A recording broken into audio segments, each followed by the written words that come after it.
দেশে এসেছে প্রায় 1,40,000 প্রবাসীর পোস্টাল ব্যালট। নির্বাচন ও গণভোটে কঠোর নিরাপত্তা। নির্বাচন পর্যবেক্ষণে থাকবেন অন্তত 16টি দেশের অর্ধশতাধিক পর্যবেক্ষক। ইসরায়েল সৌদি আরবে বিপুল অস্ত্র বিক্রির অনুমোদন দিয়েছে যুক্তরাষ্ট্র। অস্ট্রেলিয়ার বিপক্ষে পাকিস্তানের সিরিজ জয়। দর্শক, স্বাগত সংবাদে আপনাদের সঙ্গে আছি আমি রায়হান উদ্দিন। শুনছিলেন শিরোনাম, এবারে বিস্তারিত। শুরুতেই জাতীয় প্রসঙ্গ। ত্রয়োদশ জাতীয় সংসদ নির্বাচন ও গণভোটে ভোট দিতে পোস্টাল ভোট বিডি অ্যাপের মাধ্যমে নিবন্ধনকারী প্রবাসীরা দেশে ব্যালট পাঠানো শুরু করেছে।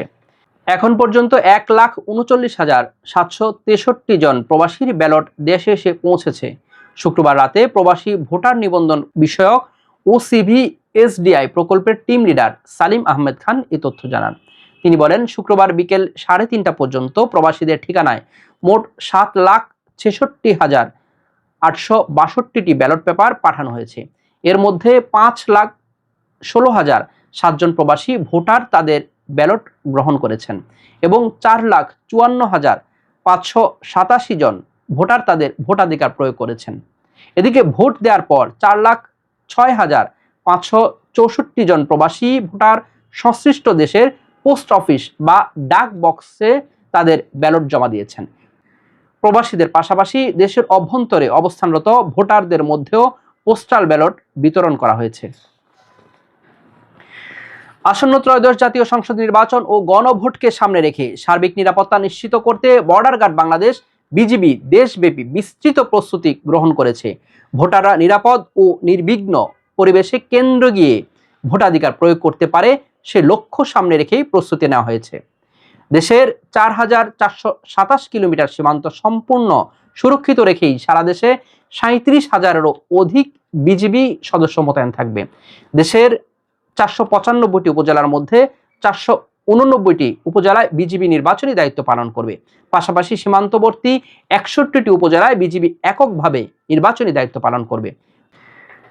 আগামী 12 ফেব্রুয়ারি অনুষ্ঠিতব্য ত্রয়োদশ জাতীয় সংসদ নির্বাচন এবং গণভোট পর্যবেক্ষণের জন্য অন্তত 16টি দেশ মোট 57 জন নির্বাচন পর্যবেক্ষক পাঠাতে বাংলাদেশের আমন্ত্রণ গ্রহণ করেছে।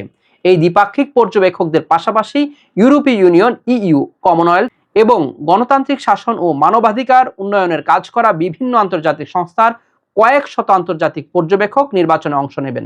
দ্বিপাক্ষিক পর্যবেক্ষক দলগুলোর মধ্যে মালয়েশিয়া সর্বাধিক 14 জন পর্যবেক্ষক পাঠাবে। এরপরেই রয়েছে তুরস্ক, যারা 12 জন পর্যবেক্ষক পাঠাচ্ছে। আসন্ন ত্রয়োদশ জাতীয় সংসদ নির্বাচন ও গণভোটকে কেন্দ্র করে বাংলাদেশে অবস্থানরত নিজ দেশের নাগরিকদের জন্য বিশেষ নিরাপত্তা সতর্কতা জারি করেছে ঢাকার মার্কিন দূতাবাস। এবারে আন্তর্জাতিক। ইসরায়েল ও সৌদি আরবের কাছে বিপুল অস্ত্র বিক্রির অনুমোদন দিয়েছে ট্রাম্প প্রশাসন।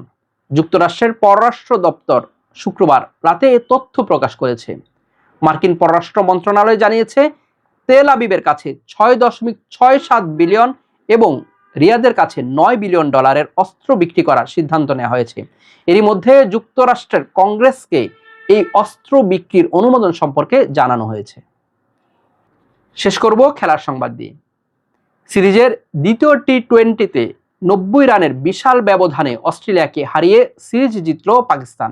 ম্যাচে 40 বলে 76 রান করে প্লেয়ার অব দ্য ম্যাচ হয়েছেন পাক অধিনায়ক সালমান আলী আগা।